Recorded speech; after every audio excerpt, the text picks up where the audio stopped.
Astaghfirullah. Bismillahirrahmanirrahim. Assalamualaikum warahmatullahi wabarakatuh.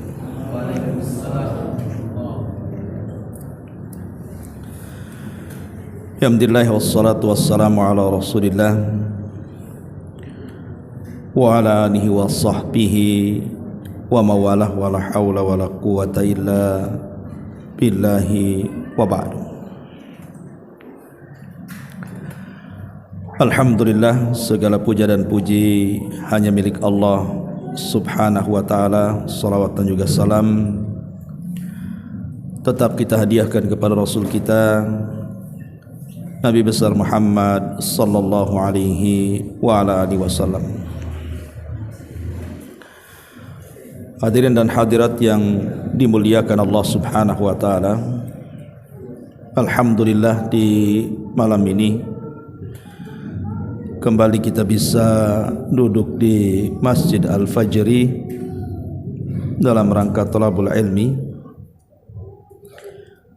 dan pembahasan di malam hari ini pembahasan yang ringan-ringan saja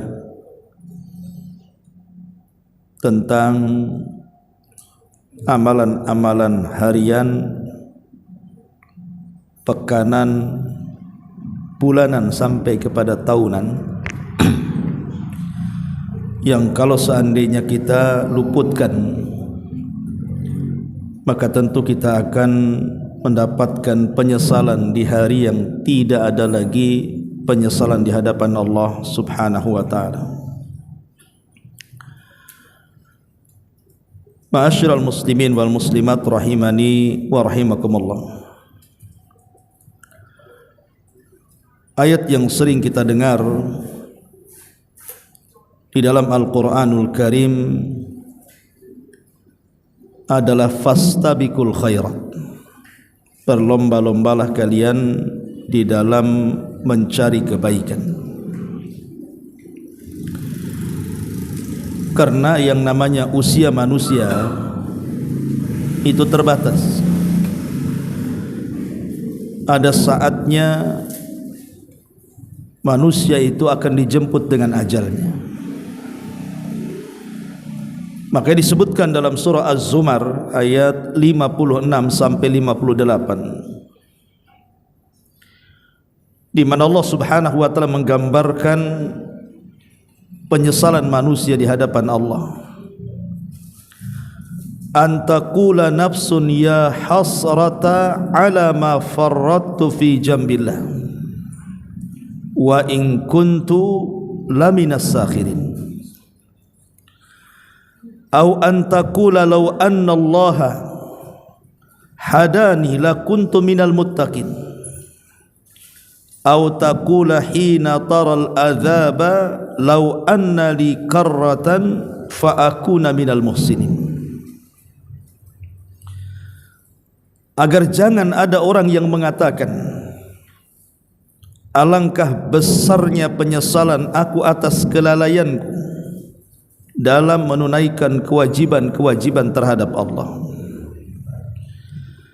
Dan sesungguhnya aku termasuk orang-orang yang dulu memperolok-olok agama Allah. Atau agar jangan ada orang yang berkata, sekiranya Allah memberi petunjuk kepadaku, tentulah aku termasuk orang-orang yang bertakwa. Atau agar jangan ada orang yang berkata ketika melihat azab Allah, sekiranya aku dapati kembali ke dunia, tentu aku termasuk orang-orang yang berbuat baik. Penyesalan-penyesalan ini pasti satu hari akan dikatakan oleh kita. Jangankan kita manusia yang tidak lepas daripada salah dan dosa, para malaikat loh yang jelas-jelas tidak punya dosa saja, pada hari kiamat akan mengatakan di hadapan Allah subhanahu wa ta'ala, subhanak ma'abadnaka haqqa ibadatik. Maha suci engkau ya Rabb, kami betul-betul belum mampu untuk beribadah kepadamu dengan sebenar-benar ibadah. Itu malaikat. Macam mana kita? Makanya mumpung Allah Subhanahu wa taala berikan usia kepada kita, maka Allah katakan fastabiqul khairat, berlomba-lombalah kalian dalam kebaikan. Karena Allah juga mengatakan dalam surah Isra ayat 19, "Wa man aradal akhirata wa sa'a laha sa'yaha wa huwa mu'minun fa ulaika kana sa'yuhum mashkura." Sesiapa yang menghendaki kehidupan akhir dan berusaha ke arah itu dengan sungguh-sungguh, dan dia adalah seorang mukmin, mereka itulah orang-orang yang usahanya akan dibalas oleh Allah Subhanahu wa taala dengan kebaikan. Ma'asyiral muslimin yang dimuliakan Allah Subhanahu wa taala, bahkan Rasul mengatakan, ihris ala ma yanfa'uka wasta'im billah.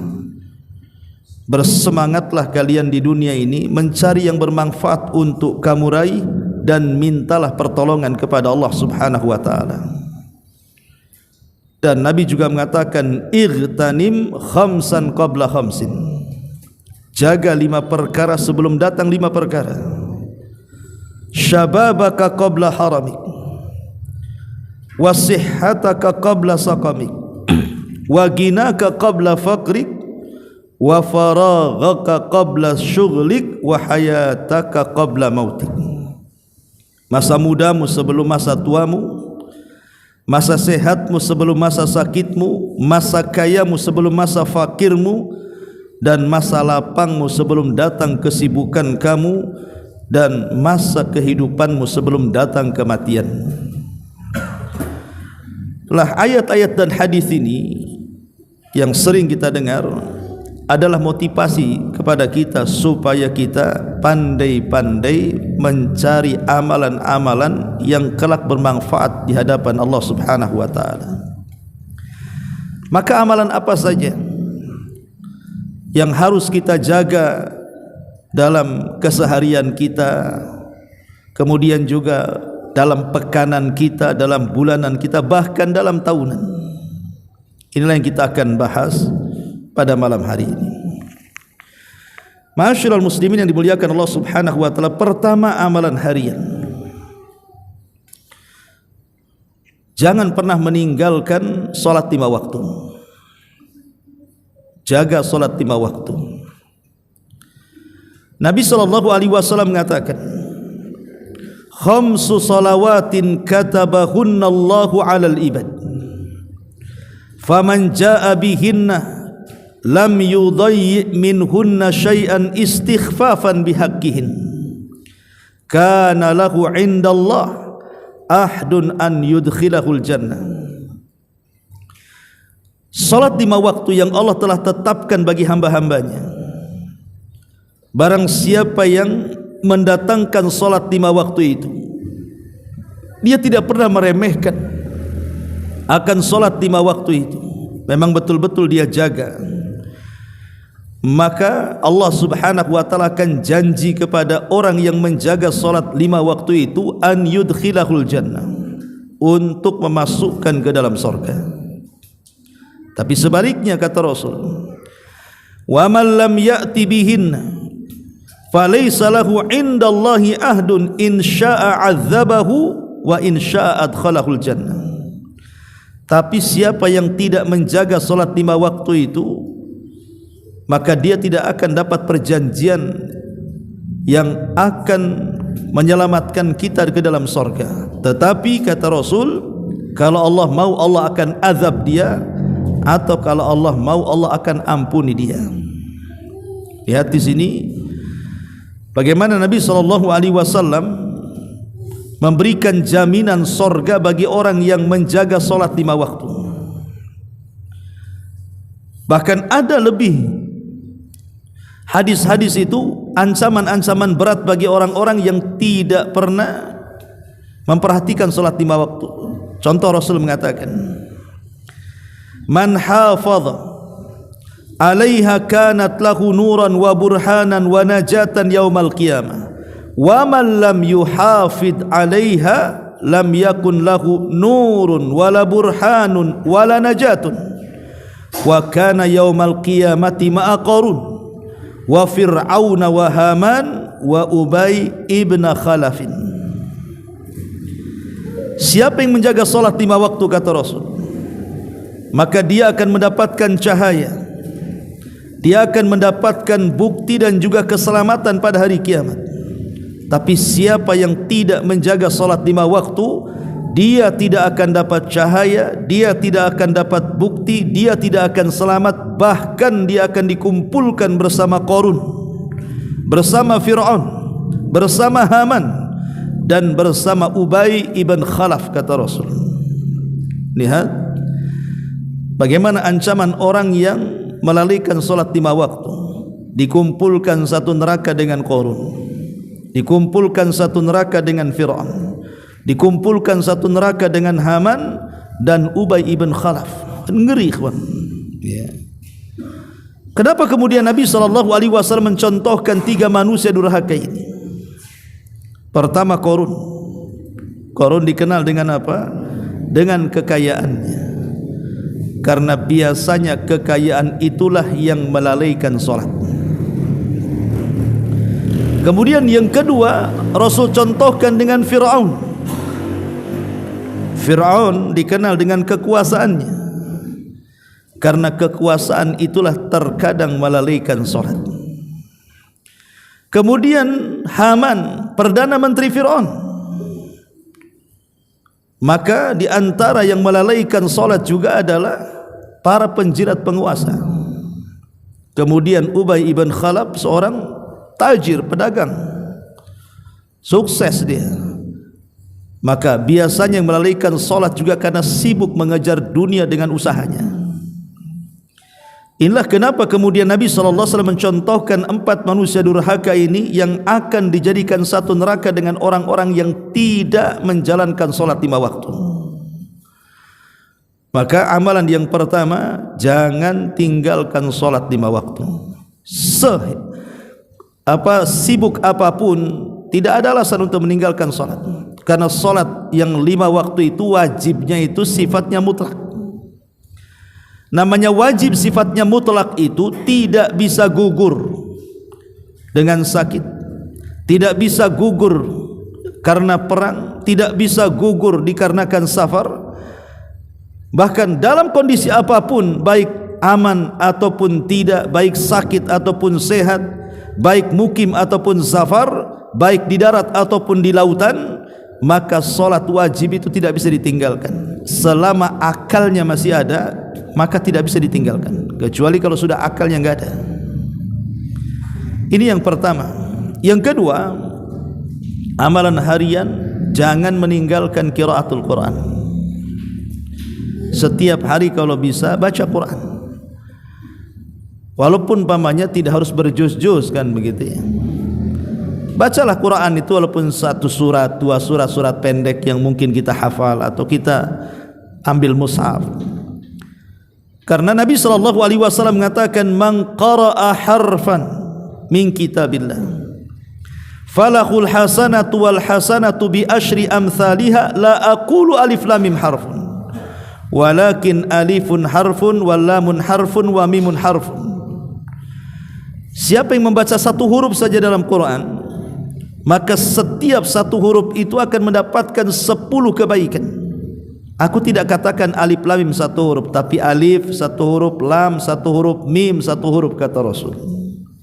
Lihat pahala orang yang membaca Quran. Dan saya kira antum punyalah hafalan-hafalan atau stok-stok hafalan surat-surat pendek, masa tak hafal?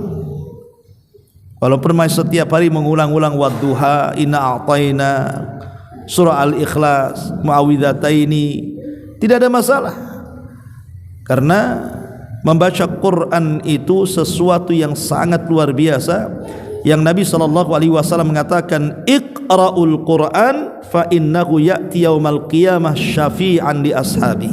Bacalah Quran, karena kelak pada hari kiamat dia akan menjadi syafaat bagi para pembacanya.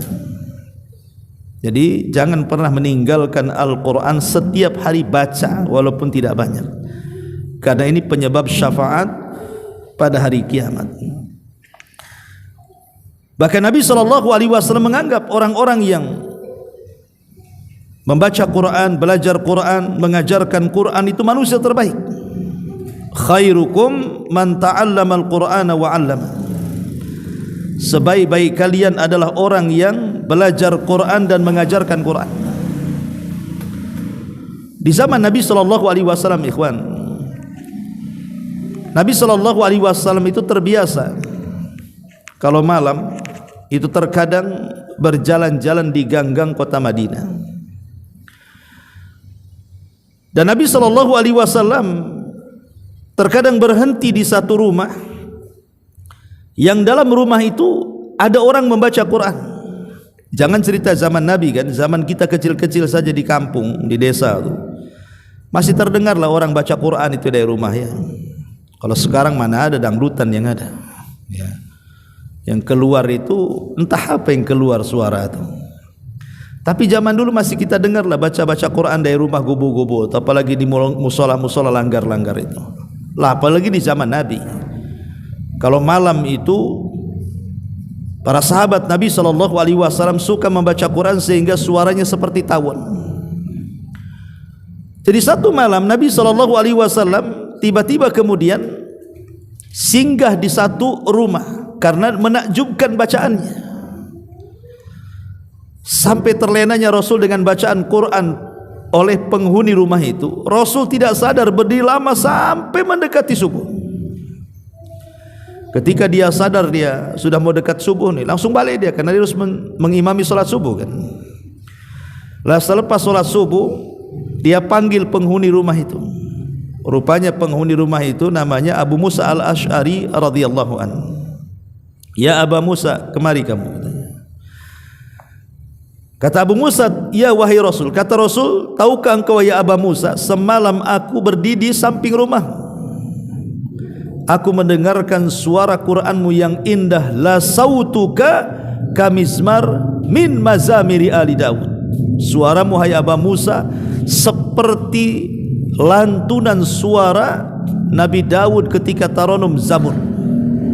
Ingat mukjizat Nabi Daud itu, dia diberikan suara yang sangat banyak. Lebih daripada 70 suara Nabi Daud itu bisa melantunkan Zabur. Dan setiap satu suara ke suara berikutnya itu semakin indah, semakin indah, semakin indah. Sampai burung-burung, gunung-gunung itu ikut bertasbih. Itulah mukjizatnya Nabi Daud itu. Jadi Nabi SAW memuji Abu Musa, suaramu seperti Daud katanya. Kata Abu Musa, ya Rasul, kalau aku tahu engkau ada di samping rumahku, maka aku akan indahkan lagi. Itu belum seberapa itu. Lihat bagaimana para sahabat Nabi SAW semangat untuk membaca Quran. Maka jangan meninggalkan Al-Quran. Ini amalan kedua. Amalan ketiga, Qiyamul Lail. Kalau memang bisa kita mampu melaksanakan Qiyamul Lail, walaupun mungkin tidak tiap hari, ya waktu-waktu mungkin 2-3 hari sekali. Yang penting ini amalan pekanan, amalan harian harus ada lah kan begitu. Karena bagaimanapun Qiyamul Lail itu ikhwatu fiddin itu mewariskan keikhlasan. Mau ria sama siapa orang yang sholat malam itu ikhwan? Nggak ada. Mau ria sama siapa? Antum bangun sendirian, kecuali antum live lain. Sebelum takbir antum buka TikTok dulu ya lah. Tapi kalau antum tidak buka handphone, antum sholat di saat manusia sedang tertidur, ini mewarisi keikhlasan namanya. Karena tidak ada yang tahu kecuali dia dengan Allah Subhanahu wa taala saja kan. Kemudian juga yang kedua, tafakur di malam hari itu lebih berasa dibandingkan tafakur di siang hari. Kemudian juga yang ketiga, akan ada pengaruh kepada akhlak dia saat bermuamalah dengan manusia. Beda orang yang bermuamalah kalau dia tukang solat malam dengan orang yang tidak solat malam. Itu akan beda kita ini menghadapi orang itu. Karena orang yang solat malam itu jiwanya baik kata Nabi. Kemudian juga di waktu itu memang tempatnya kita bertobat kepada Allah kan. Ingat hadis tentang nuzul turunnya Allah ke langit dunia. Kemudian Allah mengatakan, siapa yang berdoa ku kabulkan, siapa yang minta ku kasih, siapa yang istighfar ku ampuni dosa-dosanya. Jadi memang waktu malam itu adalah waktu yang tepat untuk istighfar, untuk bertobat kepada Allah Subhanahu wa taala. Bahkan lebih daripada itu, qiyamul lail itu termasuk sifat daripada sifat-sifat penduduk surga. Sebagaimana disebutkan dalam surah Al-Imran ayat 15 sampai 17 kan, as-sabirina was-sadiqina wal qanitina wal munfikina wal mustaghfirina bil ashar. Ada kalimat wal mustaghfirina bil ashar. Mereka orang-orang yang beristighfar di waktu sahur. Itulah salah satu sifat dari sifat-sifat penghuni surga. Ma'asyiral muslimin wal muslimat rahimani wa rahimakumullah. Ini amalan-amalan harian. Kalau bisa jangan pernah meninggalkannya. Jaga salat 5 waktu, kemudian jaga Al-Quran, kemudian jaga qiyamul lail, kemudian jaga zikir. Ya, zikir tentu pagi petang kan ada zikir itu. Zikir ini dalam sehari macam-macam zikir kan. Zikir setelah salat, zikir pagi petang, zikir sebelum tidur. Jadi banyak zikir-zikir itu. Karena Nabi SAW pernah ditanya oleh seorang sahabat Nabi SAW tentang seorang laki-laki yang bertanya kepada Rasul, ya Rasulullah, inna syara'i al-Islam qad kathurat alayya. Rasul, syariat-syariat Islam itu sudah banyak saya kerjakan. Saya sudah melakukan ini, melakukan itu, macam-macam saya lakukan. Kemudian orang ini mengatakan, fa akhbirni bi syai'in atashabbathu bihi. Maka habarkan kepadaku tentang sebuah amalan yang aku terus-terusan tidak bisa terus-terusan untuk mampu mengamalkan amalan itu. Kira-kira apa amalan yang bisa dilakukan terus-terusan? Kalau salat kan nunggu waktu. Zuhur ke asar, asar ke maghrib kan ada waktunya. Puasa juga ada waktunya, nunggu Senin Kamis. Ya. Kemudian juga haji apalagi gitu, nunggu banyak duit dulu. Jadi sahabat ini minta amalan yang bisa terus-terusan dilakukan sama dia, yang tidak mengenal tempat, tidak mengenal waktu, tidak mengenal usia gitu ya. Bisa dilakukan siapa saja, anak kecil, orang remaja, dewasa, tua, perempuan, laki-laki, sehat, sakit, safar, mukim. Pokoknya semua orang bisa melakukannya. Maka Rasulullah SAW mengatakan, la yazalu lisanaka ratban min dzikrillah. Maka jangan berhenti lisanmu untuk basah dari zikir kepada Allah Subhanahu wa taala. Inilah amalan ringan tapi pahalanya segudang. Itulah zikir kepada Allah Subhanahu wa taala. Ma'asyiral muslimin wal muslimat rahimani wa rahimakumullah. Dan yang terakhir tentunya, karena setiap saya, antum atau siapapun, saya kira antum pasti punya handphone. Tidak mungkin tidak punya handphone. Zaman sekarang nggak punya handphone kampungan lah. Sekarang hampir semua punya handphone, satu orang 2 pula handphonenya. Ada yang 3, ada yang 4. Apa dia sedang jual handphone saya tak tahu. Tapi yang jelas bahwa hampir tidak ada manusia di zaman sekarang kecuali tangannya ada handphone. Maka biar handphone ini bermanfaat dan mendatangkan pahala setiap hari, maka share-lah yang baik-baik. Kalau hendak menulis, tulislah dakwah di dalamnya. Kalau mau copy paste, ya copy paste dakwah di dalamnya. Artinya dengan wasilah handphone itu kita bisa menyebar kebaikan sebanyak-banyaknya dengan berdakwah lewat handphone. Bisa berdakwah lewat handphone. Ya siapa tahu coba kalau kita share di Facebook, kita share di Instagram, di YouTube atau di TikTok atau apalah namanya aplikasi dalam handphone itu. Entah ada yang baca akhirnya terpengaruh, entah ada yang mendengar akhirnya kemudian semangat ibadah. Kita tidak tahu. Ya. Sementara Nabi SAW mengatakan, man da'ila hudan kana lahu minal ajri mithlu ujuri man tabi'ahu la yanqusu min ujurihim syai'an. siapa yang mengajak manusia ke dalam hidayah, kemudian dia akan mendapatkan pahala dan pahala orang yang mengikutinya tanpa mengurangi pahala mereka sedikit pun. Kita tidak ada yang tahu, gara-gara bacaan kita orang sadar, gara-gara ucapan kita orang sadar kan? Karena menyebar sesuatu yang sifatnya mudah sampai ke orang itu hari ini hanya lewat handphone, lewat apa lagi? Dan Rasul mengatakan kepada Ali radhiyallahu an, fa wallahi la an yahdiyallahu bika rajulan wahidan khairun laka min humrin na'am. Ya Ali, demi Allah, kalau sekiranya lantaran lisanmu satu orang dapat hidayah, itu lebih baik dibandingkan unta merah. Maksudnya unta merah itu kendaraan yang paling mahal di zaman itu. Sebutkan kendaraan yang paling mahal di zaman sekarang, berapa triliun harganya. Kalau satu orang sadar yang tadinya tidak sholat, gara-gara baca tulisan kita akhirnya sholat, atau orang-orang yang jarang ngaji akhirnya ketika baca tulisan kita akhir semangat ngaji, sadar dengan dosa-dosanya, maka dia akan dapat pahala besar. Maka ini juga amalan harian. Kalau memang kita tidak bisa lepas dari handphone, maka gunakan handphone itu untuk berdakwah. Ajak manusia ke jalan Allah Subhanahu wa taala, karena pahala orang yang berdakwah itu tanpa batas, ikhwan.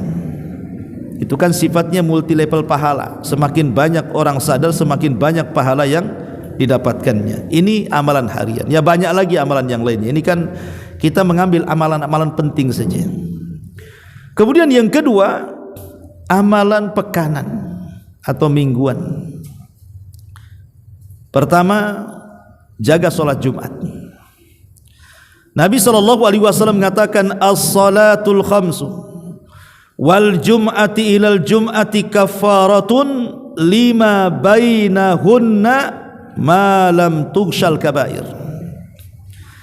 Salat 5 waktu, kemudian salat Jumat ke Jumat berikutnya adalah sebagai kafarah penggugur dosa di antara keduanya, selama dia berusaha meninggalkan dosa besar.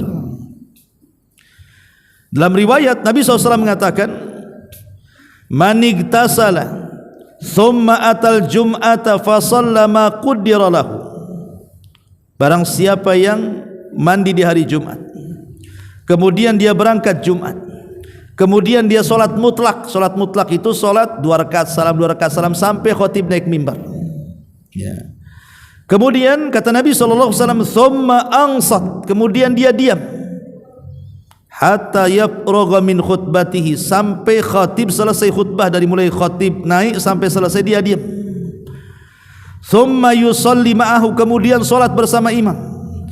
Ghufira lahu ma bainahu wa bainal jum'atil ukhra, maka dosanya akan diampuni sejak Jumat kemarin sampai Jumat hari ini kita lakukan.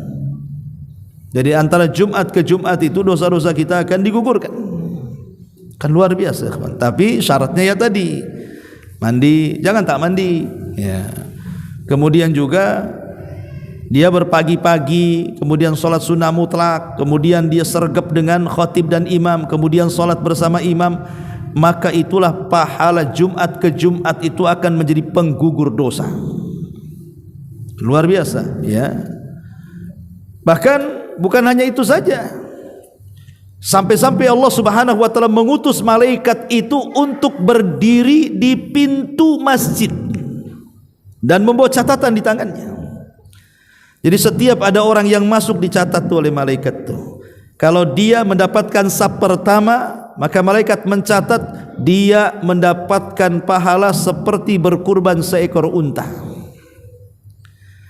Kemudian setelah saf pertama penuh, datang saf kedua, maka malaikat akan mencatat juga sama. Ini orang sudah mendapatkan pahala seperti berkorban seekor sapi. Kemudian saf kedua penuh, datang saf ketiga, maka malaikat akan mencatat, ini orang yang masuk ini dapat pahala seperti berkurban dengan seekor kambing. Ketika saf ketiga penuh, datang saf keempat, maka malaikat akan mencatat, nih saf keempat nih akan mendapatkan pahala seperti korban seekor ayam. Kemudian saf yang keempat penuh, datang saf yang kelima, maka malaikat mencatat nih yang kelima nih pahalanya seperti kurban dengan telur ayam. Setelah saf kelima, malaikat nggak ada lagi itu di pintu, karena sudah tinggal tai ayamnya tuh ke belakang tuh. Ya. Nah, sudah nggak ada lagi kan, malaikatnya sudah masuk ikut sholat Jumat tuh. Nah ini aneh hari ini, kadang-kadang saya jadi khotib itu kadang-kadang di banyak masjid itu berudul-berudul orang itu, kalau saya sudah naik khutbah itu baru berdatangan tuh. Apa enggak tai ayam namanya? Ya unta ya tak dapat gitu ya. Kemudian sapi tak dapat, kambing tak dapat, ayam tak dapat, telur pun tak dapat. Coba. Ma'asyiral muslimin wal muslimat rahimani wa rahimakumullah. Makanya kenapa ada perintah tabkir kita ini bersegera melaksanakan sholat Jumat. Karena berangkatnya saja sholat Jumat itu sudah pahalanya besar. Setiap langkah-langkah kaki menghapus dosa, mengangkat derajat, itu baru langkah kakinya tuh. Belum lagi kemudian keutamaan sholat Jumat itu sendiri. Ini yang pertama. Yang kedua, ibadah pekanan itu jangan, ya kalau bisa sih lakukan puasa Senin Kamis. Nabi SAW mengatakan ketika ditanya soal puasa hari Senin, kata Rasul, fihi wulidtu fi wa fihi unzila alayya. Hari Senin itu adalah hari aku dilahirkan, dan hari Senin itu adalah hari ketika aku diangkat menjadi nabi. Jadi wahyu turun pertama itu hari Senin di Gua Hira, gitu maksudnya. Ketika Nabi SAW ditanya tentang saumu yaumul itsnain wal khamis, puasa hari Senin dan Kamis, maka Rasul mengatakan tu'radul a'mal yaumal itsnaini wal khamis fa uhibbu an yu'rad amali wa ana shaimun. Akan ditampakkan amal-amal kita ini setiap Senin dan Kamis, dan saya suka, kata Rasul, kalau amalanku diperlihatkan di hadapan Allah sementara aku sedang berpuasa. Maka kalau memang Allah Subhanahu wa taala berikan kesanggupan kita tahan lapar, maka biasakan puasa. Karena kan orang itu kan diberikan kemampuan ibadah itu macam-macam, ikhwan. Macam-macam. Ada orang yang hobi puasa tapi tak hobi sholat malam, ya kan? Karena kalau puasa dia tahan lapar, tapi kalau sholat malam dia tak tahan kantuk. Jadi orang yang dia tiduran tapi dia tahan laparan tuh. Atau sebaliknya, ya, dia sanggup begadang, dia bisa sholat malam tapi laparan pula, dia tak bisa dia puasa. Atau mungkin dia tidak bisa puasa, tidak bisa sholat malam, tapi dia dermawan orangnya, suka sedekah. Ya. Jadi hobi ibadah manusia itu kan macam-macam ya. Ya, tapi ada juga mungkin dia pelitan orangnya, tak susah dia sedekah kan. Tapi kalau umpamanya dia zikir, baca Quran, rajin pula dia. Jadi manusia itu diberikan kekuatan dalam ibadah itu macam-macam. Makanya pintu sorga sendiri dibagi-bagi. Ada pintu sholat, ada pintu puasa, ada pintu zakat, ada pintu haji, ada pintu jihad, gitu ya. Karena kemampuan orang beribadah itu kan beda-beda. Tapi kalau Allah anugerahkan kepada antum memang bisa berpuasa Senin Kamis, maka sangat baik sekali, itu ibadah pekanan namanya. Kemudian juga yang ketiga, silaturahim. Sekarang kan sudah ada handphone nih, antum bisalah seminggu sekali bisa menghubungi keluarga, bisa menghubungi keluarga supaya jangan terputus silaturahim, karena pahala silaturahim ini besar, ya. Ma'asyiral muslimin wal muslimat rahimani wa rahimakumullah. Ini tiga amalan penting pekanan. Kita masuk amalan bulanan. Yang pertama, jangan tinggalkan puasa ayyamul bid. Kalau tadi kan Senin Kamisnya, kalau memang tidak bisa Senin Kamisnya, ambillah 3 hari dalam sebulan. Nabi SAW mengatakan, artinya berwasiat kepada Abu Hurairah radhiyallahu an. Apa kata Abu Hurairah? Awsani khalili bisalathin. Telah berwasiat kepadaku kekasihku, kata Abu Hurairah, maksudnya Nabi, dengan 3 perkara. La ada'uhunna hatta amut. Aku tidak akan meninggalkan sampai mati, gitu. Kemudian kata Abu Hurairah, saumu thalathati ayyami min kulli syahrin, puasa 3 hari setiap bulannya. Kemudian wa salatu duha, kemudian salat duha. Wa naumu ala witrin, dan tidur ala witrin, di atas witir. Artinya kan kadang ada orang yang tidak bisa bangun malam, maka dia witir dulu baru tidur. Tapi kalau dia bisa tidur, maka witir malam lebih baik. Tapi kalau umpamanya karena lelah, capek gitu ya, witir ini ikhwan, itu ibadah luar biasa ya. Witir ini, dia solat malam terbaik itu solat witir. Padahal solat witir itu solat tercepat dari semua solat. Dia 1 rakaat saja cukup. Baca qul huwallah. Coba ya, kan cepat kan? Berapalah menghabiskan waktu coba 1 rakaat baca qul huwallah. Cepat sekali kan? Tapi walaupun cepat ini solat terbaik dari semua solat, witir ini. Karena Allah itu suka dia sendiri witir dan suka witir. Ya. Nah, jadi amalan pekanan adalah jangan tinggalkan puasa ayyamul bid, amal bulanan. Kemudian jangan tinggalkan sedekah. Masa sebulan sekali tidak bisa bersedekah? Bakhil kalian tuh. Sebulan sekali masa tidak bisa bersedekah? Ya kalau tiap minggu, kalau di hari Jumat kan enak tuh ada kotak masuk alhamdulillah lah. Kalau bisa dia sedekah harian ya alhamdulillah, karena malaikat tuh setiap hari turun mendoakan orang yang bersedekah akan dilipat gandakan pahalanya setiap hari, setiap pagi. Malaikat itu turun mendoakan. Kalau tidak bisa 1 pekan sekali lah sedekah. Kalau tidak bisa 1 bulan sekali minimalnya kita sedekah. Karena sedekah ini banyak manfaatnya. Bahkan bisa dijadikan untuk menyembuhkan penyakit. Satu hari Imam Hakim itu An-Naisabur, ma'ruf ya karyanya. Kalau kita membaca hadis itu rawahu Hakim meriwayatkan, rawahu Bukhari meriwayatkan, dan begitu seterusnya. Jadi Imam Hakim An-Naisabur ini satu hari terkena penyakit. Dia sudah berobat ke sana kemari, tak kunjung juga sembuh. Jadi satu hari dia hadir di majelisnya Al-Imam As-Sabuni.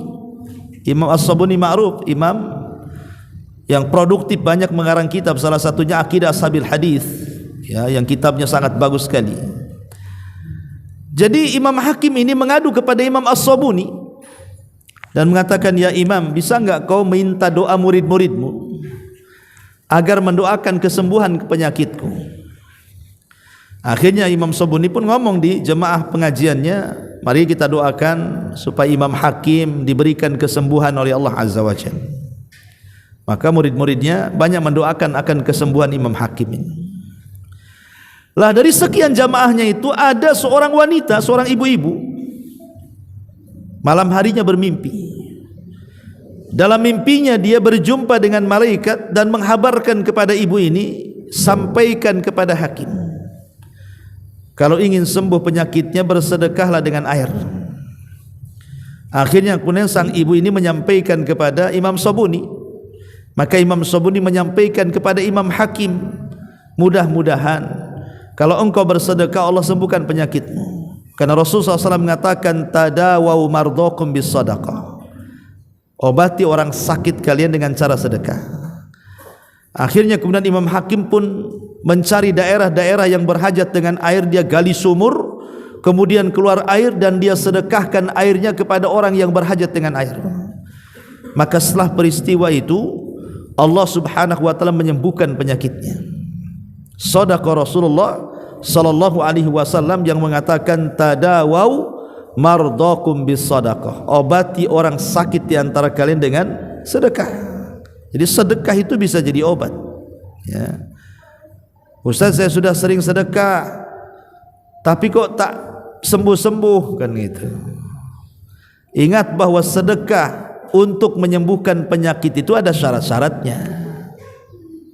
Pertama, jangan diniatkan sedekahnya untuk kesembuhan dulu, tapi niatkan sedekah itu lillahi ta'ala dulu. Kan beramal itu karena Allah dulu, kan gitu ya. Jadi sedekahnya lillahi ta'ala dulu, itu yang pertama, minta keridhaannya. Baru setelah itu dengan wasilah sedekah itu kita minta kesembuhan.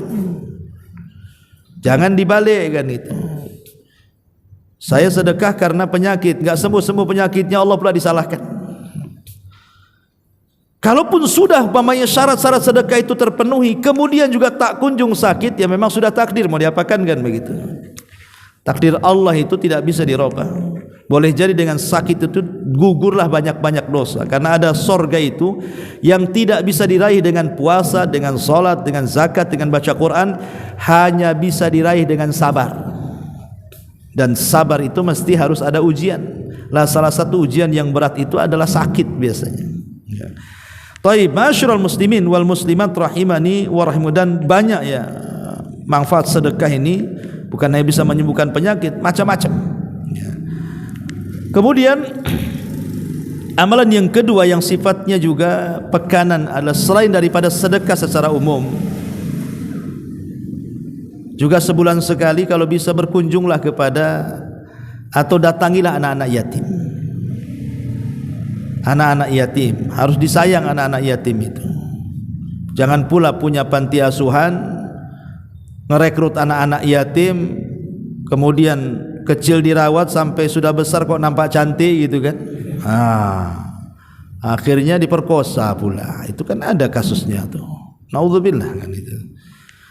Justru sebenarnya Nabi SAW mengatakan, man dhamma yatiman bainal muslimin fi ta'amihi wa syarabihi hatta yastaghniya anhu wajabat lahul jannah. Siapa yang memasukkan anak yatim pada rumah-rumah kaum muslimin, dia makan dari rumah itu, dia minum dari rumah itu sampai betul-betul dia dicukupi, maka wajib orang yang mengkafilnya masuk surga. Makanya rumah yang ada anak yatimnya pasti berkah di situ. Rumah yang ada anak yatimnya itu berkah. Makanya antum yang bujangan cari janda yang punya anak, nikahi dia. Nah, itu sekalian dapat ibunya, mengkafil juga anak yatim. Anda mau Ustaz, saya mau yang kaya katanya. Ya. Jadi begitu cara mengkafilnya, tidak harus menikahi ibunya. Tapi kalau ingin seperti itu juga pernah dilakukan Nabi. Cara mengkafil anak yatim kan macam-macam. Salah satunya dengan menikahi ibunya. Seperti yang terjadi kepada Rasul ketika menikahi siapa? Ummu Salamah. Ya kan? Ummu Salamah ini anaknya banyak. Suaminya meninggal Abu Salamah ini. Dan kehidupannya memang susah. Anaknya banyak, hidupnya susah, dan dia seorang janda. Dan ketika meninggal Abu Salamah, Ummu Salamah terpukul berat. Sementara tidak ada laki-laki yang lebih dicintai bagi dia menurut Ummu Salamah adalah Abu Salamah. Sampai banyak sahabat melamar dia, ditolak dia. Alasannya bahwa tidak ada laki-laki yang paling saya cintai kecuali Abu Salamah. Kalau akhwat hari ini ya enggak ada lah. Kalau antum mati, kawin lagi Ustaz. Ya. Intinya bahwa Nabi SAW akhirnya melamar Ummu Salamah kan. Kemudian Ummu Salamah ketika itu sebenarnya mau nolak ya, dengan cara halus, sehingga dia mengatakan, ya Rasulullah, gadis-gadis itu banyak, kenapa milih aku? Aku kan sudah tua katanya. Kemudian yang kedua, aku ini wanita pecemburu, sementara istrimu banyak wahai Rasul. Kemudian yang ketiga, kata Ummu Salamah ini, apa yang ketiga? Pertama, anakku banyak, usiaku sudah tua, dan aku wanita pecemburu. Tapi Nabi SAW meyakinkan tiga perkara ini. Kata Rasul, adapun usiamu sudah tua, aku juga sudah tua kan gitunya. Sama-sama tua, apa masalahnya? Oh, sekarang kan mana mau antum. Yang tua cari yang muda lah kan itu. Walaupun yang bangka pun tetap aja cari yang muda. Kemudian kata Nabi SAW, adapun anak-anakmu, anak-anakku. Artinya kalau antum menikahi janda yang punya anak, jangan mau ibunya saja, harus mau juga anaknya. Anak-anakmu adalah anak-anakku kata Rasul. Jadi jangan dibedakan. Adapun sifat pencemburumu, kata Nabi SAW, aku akan berdoa kepada Allah semoga Allah hilangkan. Akhirnya Nabi berdoa kepada Allah untuk menghilangkan sifat cemburunya Ummu Salamah, betul-betul hilang. Dia tidak punya cemburu lagi, sehingga dia satu-satunya istri yang paling berakal.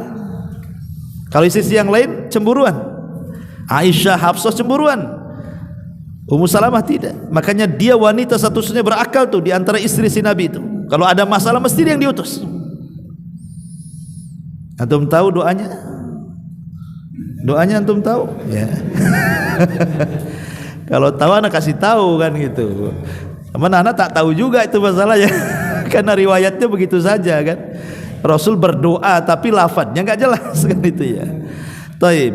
Intinya bahwa Rasul menikahi Ummu Salamah kemudian mengkafil anak-anaknya. Itulah bentuk kafilul yatim namanya. Mengkafil anak yatim itu dengan cara menikahi ibunya, kemudian dirawat anak-anaknya. Ini kesempatan dapat ibunya juga bisa menjadi kafil yatim.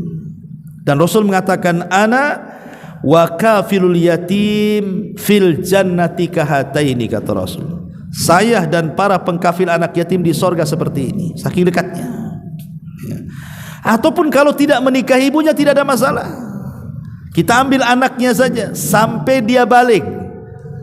Bu, ibu kan susah hidupnya, biarlah anak ibu itu sama kami. Nanti kalau setelah anak ini dewasa balik, kami kembalikan.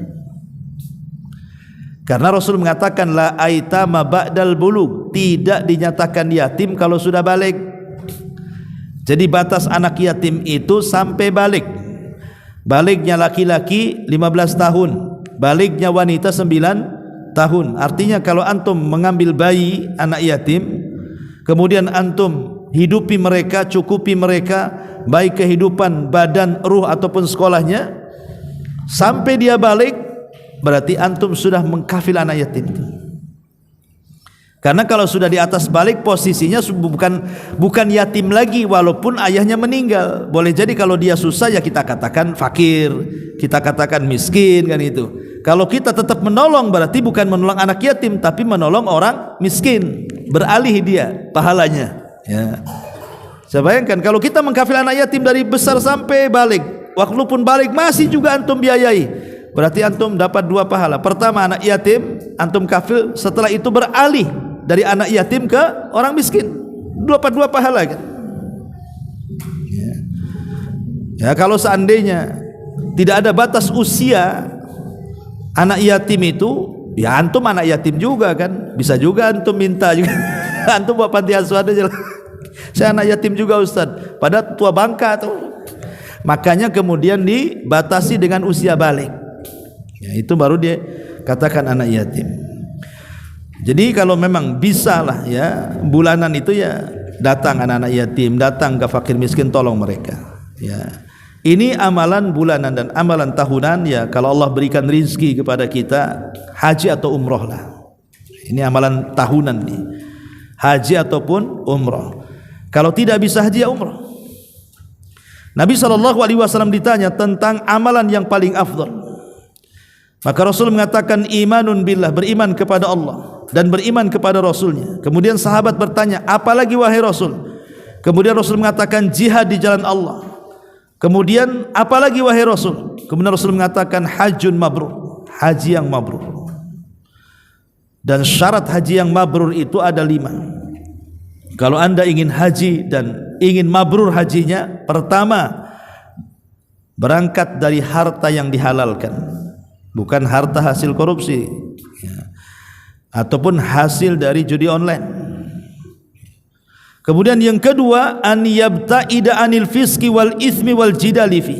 Ketika pelaksanaannya jauhi kefasikan, jauhi dosa dan jangan berdebat. Kemudian yang ketiga, an ya'tiya bil manasik wifqa sunnatin nabi.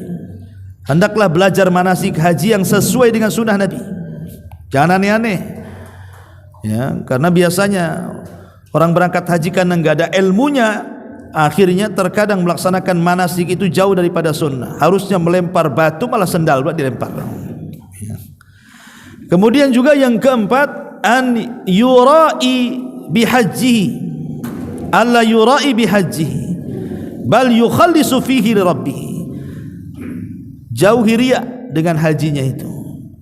Makanya sering saya katakan bahwa yang kurang di negeri kita ini saat melaksanakan haji adalah bimbingan manasik haji, terutama soal niat. Soal niat tuh. Makanya kita lihat coba habis orang haji kemarin itu kan dari jemaah mana itu, jemaah Makassar tuh mana gitu kan. Itu pulang haji didandani. Ada yang emasnya berkilo-kilo ya. Dari leher sampai kaki dipasang. Apa tujuannya? Orang turun dari pesawat itu kan harusnya pakai pakaian yang sederhana, yang syar'i kan gitu. Bukannya bermegah-megah. Bahkan ada yang kemudian ketika habis dah haji tidak dipanggil haji atau bu haji itu sakit hati itu. Nggak mau lagi itu nengok sama dia itu. Kenapa? Aku dah menghabiskan uang banyak kok nggak dipanggil Pak Haji katanya. Jadi banyak faktor, makanya kalau ingin haji mabrur tinggalkanlah. Kalaupun seandainya kita tidak ada niat dipanggil haji, tiba-tiba ada yang memanggil Pak Haji, itu namanya busyrul ajil kata Rasul. Itu kabar gembira yang disegerakan di dunia. Tapi bukan karena keinginan kita meminta dipanggil itu maksudnya. Yang masalahnya kita belum haji dipanggil Pak Haji senang pula. Gara-gara antum pakai peci putih masuklah ke pasar sini. Ini pedagang ini pandai supaya antum beli. Ya, ji katanya. Antum jangan nengok karena antum nggak pernah haji. Kemudian juga yang terakhir alla ya'qub bi maksiatin au itsmin. Jangan sampai setelah melaksanakan haji itu justru malah kemudian balik kepada maksiatnya atau lebih parah maksiatnya daripada sebelum hajinya. Ya kalau memang Allah berikan rezeki setahun sekali ya haji atau minimalnya umrah. Karena Rasul yang mengatakan al umratu ilal umrah kafaratun lima bainahunna idajtunibatil kabair. Umrah ke umrah juga bisa mengkikis dosa. Bisa mengkikis dosa antara umrah ke umrah berikutnya. Itu kalau Allah berikan rezeki kita bisa umrah tiap tahun, alhamdulillah. Ya. Tapi yang penting pernah haji, karena kan yang wajib satu kali. Pernah umrah karena yang wajib satu kali. Berarti kalau haji berkali-kali atau umrah berkali-kali, itu yang berkali-kali sunnah saja.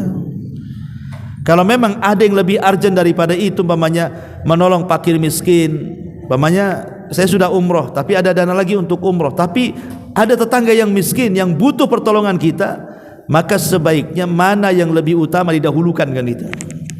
Jangan memikirkan diri sendiri saja. Nah di sini inilah amalan-amalan yang sederhana yang sifatnya harian, pekanan, kemudian bulanan dan tahunan, yang kalau seandainya kita luputkan ini sangat sayang. Ya, ini karena amalan-amalan yang sering kita dengar ini sebenarnya ini amalan-amalan penting.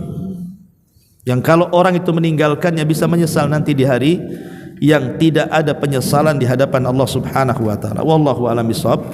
Subhanaka bihamdika asyhadu an la ilaha illa anta astaghfiruka wa atubu ilaik. Allahu taala alam. Assalamualaikum warahmatullahi wabarakatuh.